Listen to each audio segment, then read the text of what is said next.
ফেব্রুয়ারি রাশিফল। মকর রাশি, অর্থ লাভের যোগ, হঠাৎ ধনপ্রাপ্তি হবে, পরিবারে কোনো শুভ অনুষ্ঠানের যোগ, ব্যবসার ক্ষেত্রে লাভ হবে, প্রেমের ক্ষেত্রে শুভ, দাম্পত্য জীবন শুভ, বিদ্যার্থীর ক্ষেত্রে পরিশ্রম করতে হবে, শরীর স্বাস্থ্যের দিক থেকে পেটের কোনো সমস্যা। লাকি নাম্বার 2, লাকি কালার হচ্ছে হলুদ। শরীর স্বাস্থ্যের খেয়াল রাখতে হবে। সূর্যদেবকে জল অর্পণ করলে আপনার দিনটি শুভ হবে। কুম্ভ রাশি, মায়ের শরীর খারাপের যোগ, মায়ের শরীরের খেয়াল রাখুন। বন্ধুর সাথে কোনো রকম সম্পর্ক খারাপ হওয়ার যোগ, বন্ধুর থেকে ধোঁকা পাওয়ার যোগ, ছোটোখাটো বাধা আপনার জীবনে রয়েছে। ভ্রমণ করলে সাবধানে করবেন। কার্যক্ষেত্রে সচেতন থাকতে হবে। ব্যবসায় শুভ, প্রেমের ক্ষেত্রে শুভ, বিদ্যার্থীর ক্ষেত্রে অলসতা দেখা যাবে। যাদের ব্লাড প্রেশারের রুগী বা হার্টের রুগী তারা একটু সাবধানে থাকবেন। লাকি নাম্বার 3, লাকি কালার হচ্ছে লাল।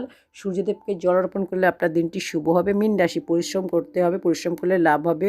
বড় কোনো কাজ আপনার হবে। চাকরির ক্ষেত্রে শুভ, ব্যবসায় লাভ হবে, প্রেমের ক্ষেত্রে শুভ, বিদ্যার্থীর ক্ষেত্রে শুভ। লাকি নাম্বার 3, লাকি কালার হচ্ছে লাল। সূর্যদেবকে জল অর্পণ করলে আপনার দিনটি শুভ হবে।